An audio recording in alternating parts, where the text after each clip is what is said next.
Meaning of freeloader. Freeloader. Freeloader. Freeloader.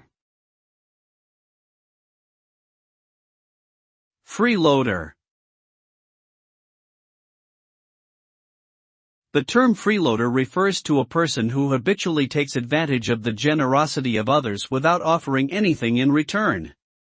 Freeloaders often rely on the hospitality or kindness of their friends or family members to support themselves, rather than making an effort to provide for their own needs. This can cause strain on relationships and lead to resentment from those who feel taken advantage of. Freeloading behavior can also be viewed as exploitative or selfish, as it involves benefiting from others' resources or efforts without reciprocating.